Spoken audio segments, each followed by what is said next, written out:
Bismillahirrahmanirrahim. Assalamualaikum warahmatullahi wabarakatuh. Selamat pagi, salam sejahtera untuk kita semua. Om Swastiastu, Namo Buddhaya, salam kebijakan, salam kebajikan. Yang kami terhormat para Menko, para Menteri, para Wakil Menteri, Kapolri beserta jajaran, Panglima beserta jajaran, Pak Jaksa Agung beserta jajaran, para gubernur, bupati, wali kota, ketua DPRD, dan hadirin sekalian yang mohon maaf tidak bisa saya sebutkan satu persatu. Izin saya ingin menyampaikan perintah tentang perencanaan ya, tentang penganggaran, tentang kebocoran dan pencegahan korupsi, inefisiensi dalam anggaran. Tapi izin saya ingin menyampaikan ini untuk fokus saya di pemerintahan daerah, karena saya pikir ini forumnya pemerintah daerah. Saya langsung fokus kepada kesimpulan kami bahwa ada beberapa hal ya, tantangan bagi teman-teman di pemerintah daerah di dalam membangun daerahnya. Jadi ada beberapa hal yang perlu diperhatikan agar pembangunan di daerah bisa efektif, bisa efisien, bisa akuntabel. Yang pertama, ini seringkali saya sampaikan, saya yakin banyak juga teman-teman daerah sudah sering mendengar ini karena saya sudah 10 tahun lebih, mungkin 20 tahun keliling-keliling Pemda menyampaikan ini, bahwa masih ada perencanaan dan penganggaran yang tidak efektif di pemerintah daerah. Kemudian juga masalah kedua yang penting ini masalah peningkatan ruang fiskal di daerah, mengenai PAD di daerah yang tidak optimal. Yang ketiga ingin saya sampaikan tentang pengendalian kecurangan, korupsi yang menurut hasil pengawasan kami memang masih belum memadai di pemerintah daerah. Kita lihat langsung kepada hasil pengawasan kami di BPKP pada tahun 2023 lalu. Kami mengambil 5 sampel, 5 sektor. Yang pertama ketahanan pangan, kemudian daya saing pariwisata, kami mengambil juga pemberdayaan UMKM, kami mengambil anggaran tentang stunting dan kemiskinan. Hasil pengawasan kami masih melihat angka yang sangat tinggi tentang ketidakefektifan dan tidak efisien. Jadi masih mencapai rata-rata 53%. Jadi kalau total di seluruh Indonesia kemarin kami sampel, itu kalau rupiahnya itu yang tidak efektif, tidak efisien itu hampir melebihi 141 triliun. Ini senang nggak senang yang saya harus sampaikan ya kepada teman-teman semua di daerah. Kenapa demikian juga kami sudah lihat akar permasalahannya. Kita melihat bahwa perencanaan penganggaran masih banyak juga yang belum jelas ukurannya. Indikator kinerjanya ini masih berulang sampai 20 tahun yang lalu. Orientasinya masih output dan sebagainya. Ukurannya masih jumlah dokumen, jumlah laporan, jumlah kegiatan, tidak kepada masalah outcome. Sehingga tidak bisa dikaitkan logika program dengan pencapaian outcome yang ingin dicapai. Kemudian juga kita melihat, kami ingin mendorong fiskal di daerah, kinerja PAD. Kita menemukan beberapa potret permasalahan, ya, anjloknya kinerja PAD. Kita melihat mulai dari kebijakan, pedoman, penetapan, pengembangan potensi pajak itu masih belum memadai. Termasuk juga pengelolaannya. Hasil perhitungan kami secara sampel ya, beberapa daerah sebenarnya kita melihat masih ada ruang untuk penetapan target yang lebih tinggi. Masih ada ruang potensi PAD yang bisa kita gali. Ini rata-rata di tahun 2024 kita menghitung masih ada potensi 16,88%. Itu hanya pada beberapa PAD saja, tidak semua PAD. Bapak Ibu rekan-rekan pemerintah daerah yang kami hormati, saya juga izin menyampaikan modus yang menurut kami, tempat kami tentu di kejaksaan, di kepolisian bisa saja berbeda. Tapi modus utama kecurangan yang masih kami temui yang paling banyak ini, yang pertama manipulasi di dalam perencanaan dan penganggaran. Kami masih bisa melihat itu ada manipulasi di perencanaan penganggaran, arahnya kemana, mau dipotongnya di mana kami masih lihat itu. Kemudian yang paling banyak juga suap dan gratifikasi. Yang ketiga, di dalam perizinan, nepotisme dan kronisme di dalam perizinan. Yang keempat, penyalahgunaan diskresi kebijakan. Ini selalu dijadikan alasan di dalam melakukan tindakan-tindakan kecurangan. Yang kelima, penggelembungan harga PBJ, kecurangan di dalam proses pengadaan barang dan jasa. Yang keenam, pungutan liar dalam pemberian izin. Dan yang ketujuh, manipulasi laporan keuangan. Jadi barangnya sebenarnya tidak selesai, tapi dianggap selesai di dalam laporan keuangan, asetnya dimasukkan, uangnya juga dimasukkan. Ini banyak juga kita temukan di dalam tindakan kecurangan di daerah-daerah. Ini kalau kita lihat, modusnya ini masih sama-sama aja 10-20 tahun yang lalu. Berulang ya kan. Masalah perencanaan, penganggaran, PAD, masalah kecurangan ini masih modusnya yang lama-lama saja. Akar permasalahannya pun masih sama. Jadi sebenarnya kalau menurut kami di BPKP ini tinggal maunya kita saja komitmen. Kami teman-teman juga di daerah tahu semua perwakilan BPKP selalu siap. Bapak Ibu datang minta bantuan, kami siap mengasistensi, mendampingi, membenahi kalau Bapak mau di perencanaan penganggaran. PAD-nya kami dampingi, sistemnya kami siap bantu untuk membangun sistem pencegahan, pengendalian korupsi, kecurangan juga kami siap semua. Dan bisa kita lakukan, tinggal masalahnya mau apa tidak. Dan saya kira saatnya sekarang mau, karena Pak Jaksa Agung galak sekali di sebelah saya nih. Jadi mendingan mau aja lah kan, tinggal datang aja kan.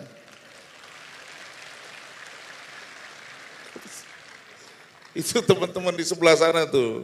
Daripada ketemu mereka mendingan ketemu BPKP lah. Gitu kan.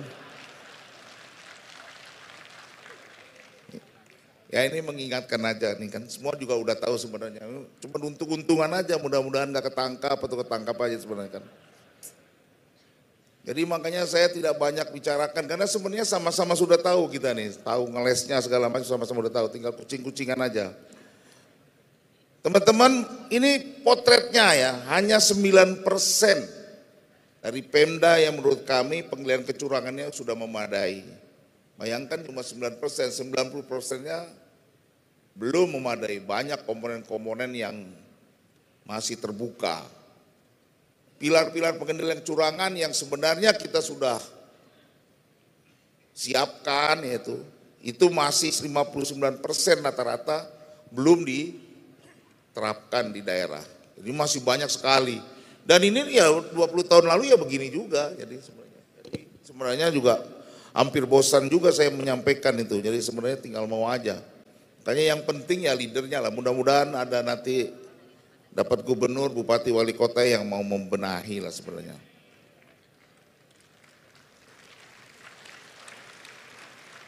Sekali lagi saya sampaikan peta terakhir ya mengenai elemen hasil. Setiap tahun kami membuat peta ini ya, ada perubahan atau tidak ya. Kemampuan kapabilitas sudah meningkat. Teman-teman di daerah sudah bisa mendeteksi kecurangan-kecurangan. Masalahnya tinggal bagaimana melakukan tindakan korektif. Kalau sudah bicara tindakan korektif sangat bergantung kepada kepala daerah. Sebenarnya kemampuan dari teman-teman internal auditor di daerah APIF sudah meningkat. Dan kami siap juga kalau misalnya ini untuk melakukan pendampingan ya. Nah, tapi tindakan korektif sekali lagi tinggal tergantung kepada keinginan dan kemauan kita. Jadi pesan terakhir saya ya, saya nggak panjang-panjang, kami siap kalau teman-teman di Pemda ya, yang memang mau membenahi perencanaan penganggaran, sehingga benar-benar 100% anggaran APBD-nya itu bisa bermanfaat, bisa efektif, bisa efisien, paling tidak 80% saja itu efektif, efisien, itu pasti lain itu pertumbuhannya tuh.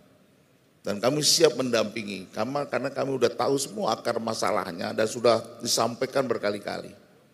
Kami siap membangun pencegahan korupsi, yaitu agar tidak ketemu dengan teman-teman Kajari yang di pojok tuh. Kalau Pak Kajari itu baik-baik tapi tetap aja nangkap itu, hati-hati tuh. Kalau BPKP tuh enggak tuh. Ya. Yang ketiga ya, kami siap membantu Bapak Ibu semua di Pemda untuk meningkatkan PAD Bapak supaya ruang fiskal Bapak Ibu itu tetap naik, bisa naik lebih baik lagi dari sekarang. Saya kira demikian, Bapak Ibu lebih kurang mohon maaf. Bila taufiq wal hidayah. Assalamualaikum warahmatullahi wabarakatuh. Baik, luar biasa atas arahan terkait inefisiensi anggaran dan kebocoran anggaran pusat dan daerah yang disampaikan oleh Kepala BPKP Bapak Muhammad Yusuf Ateh. Jadi intinya adalah target kita ini APBD efisien efektif di atas 80%, BPKP siap bantu begitu ya Pak ya. Tapi dengan kejaksaan juga dong pastinya ya. Baik, karena apa? Yang menjadi PR adalah mengenai penganggaran yang belum optimal dan efektif. Masih ada tindak-tindakan kecurangan, korupsi yang perlu dikendalikan. Mulai dari modus-modus perizinan, nepotisme, suap gratifikasi, pungli, manipulasi perencanaan penganggaran yang kata Pak Ateh ini 20 tahun belum selesai. Tapi saya harap bisa selesai di 5 tahun masa pemerintahan ini. Saya optimis. Dan lanjut kita akan menuju ke narasumber berikutnya yang akan disampaikan mengenai bagaimana arahan terkait agar kita dapat memperkuat dan mencegah dan juga memberantas korupsi yang akan disampaikan oleh Jaksa Agung Bapak Sanityar Burhanuddin. Bismillahirrahmanirrahim. Assalamualaikum warahmatullahi wabarakatuh. Salam sejahtera buat kita semua, salam. Om Swastiastu, Namo Buddhaya, salam kebajikan. Yang saya hormati para menteri koordinator, para menteri, kepala lembaga atau badan, Panglima Tentara Nasional Indonesia, Kepala Kepolisian Republik Indonesia, para kepala daerah beserta unsur Forkopimda, segenap hadirin sekalian yang berbahagia. Tentunya pertama-tama mari kita panjatkan puji dan syukur kehadirat Allah Subhanahu wa taala karena atas izinnya kita dapat berkumpul di tempat ini. Tadi disampaikan oleh Pak Menko berdua, kemudian Pak Ateh, bahwa korupsi di Indonesia betul-betul telah memprihatinkan. Bahkan setiap saat, setiap waktu, Bapak Presiden selalu menyampaikan bahwa kebocoran yang terjadi adalah hampir bahkan lebih dari 30% dari anggaran. Bahkan Pak Kepala BPK barusan yang tertib betul-betul sesuai dengan ketentuan yang berlaku hanya 9%. Artinya yang 91% masih insya Allah. Dan itu adalah saya harapkan dengan teman semua. Yang apa yang disampaikan oleh Pak Ateh, tolong tindak lanjuti, benahi. Dan tentunya pembenahan. Kami di Kejaksaan punya unsur yang bisa membantu teman-teman. Baik itu berupa pendampingan, baik itu legal audit, dan banyak hal-hal yang bisa kami berikan pendampingan untuk teman-teman di pemerintah daerah. Kemudian Presiden dengan fokusnya kepada pemberantasan korupsi. Di dalam Astacita. Poin 7 menyampaikan penguatan reformasi politik hukum dan birokrasi serta memperkuat pencegahan dan pemberantasan korupsi. Benar juga tadi disampaikan korupsi dari tahun ke tahun bahkan semakin tambah. Dan itu juga 20 tahun yang lalu kata Pak Ateh, itu juga, begitu juga. Bahkan saya mungkin sedikit berlainan pendapatnya. Zaman sentralisasi, korupsi hanya di segitiga itu aja. Sekarang dengan otonomi ada penyebaran korupsi. Sekarang mulai dari kepala desa, pemerintahan terendah sampai terus ke atas. Korupsi sudah menjamur di situ. Walaupun saya sering menyampaikan untuk penanganan korupsi untuk tetap hati-hati, terutama yang menyangkut kepala daerah, yang menyangkut unsur kepala desa. Kepala desa itu adalah suatu badan, suatu pemerintahan yang terendah, di mana pimpinannya, yaitu kepala desa, dipilih dari masyarakat. Dan masyarakat itu plural, tidak yang berpengetahuan aja. Bahkan mohon izin dari orang-orang yang pengetahuannya masih rendah. Kemudian jadi dia dipilih oleh masyarakat menjadi kepala desa. Kepala desa kemudian yang tadinya tidak pernah mengelola keuangan, tiba-tiba diberi kesempatan untuk mengelola keuangan sekitar 1 sampai 2 miliar dalam setahun. Ini adalah tugas berat bagi mereka, karena mereka harus mempertanggungjawabkan ya, sistem keuangan pemerintah. Inilah menyebabkan kebocoran-kebocoran itu terjadi, karena dia tidak mengerti apa yang harus dia lakukan setelah menerima uang itu. Dan itu yang saya sampaikan pada para jaksa di daerah untuk hati-hati menanganinya. Dan tentunya saya juga ingin menyampaikan pada teman-teman semua bahwa pada korupsi ini tolong untuk para kajati lakukan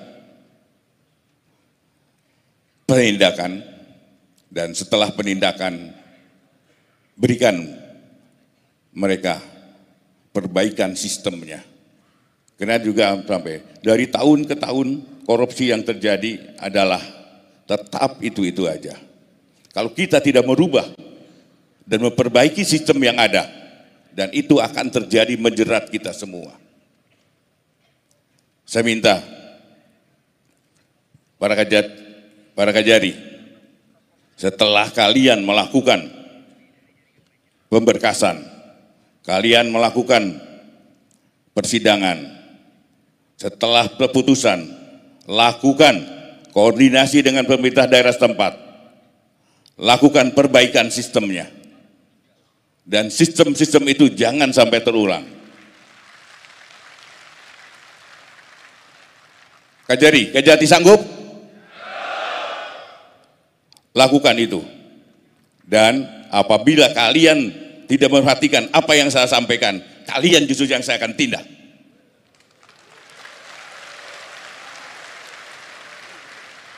Kemudian juga ingin kesadaran teman-teman kita semua, terutama teman-teman di daerah, bahwa kami bukan mencari kesalahan-kesalahan sehingga teman-teman di daerah menjadi objek kami. Kami tidak menginginkan itu. Tapi yang kami inginkan adalah mari cintai negeri ini, kita rawat negeri ini. Dan tentunya karena penilaian dunia terhadap korupsi di Indonesia adalah sangat rendah. Dan untuk itu bahkan kita masuk ke wilayah negara yang paling korup. Saya yakin semua juga tidak ingin negara kita disebut adalah negara yang paling korup. Saya yakin kita masih punya harga diri. Dan dari mana kita memulai pemberantasan korupsi? Pemberantasan korupsi kita jangan berteori, tapi mulai dari kita diri sendiri.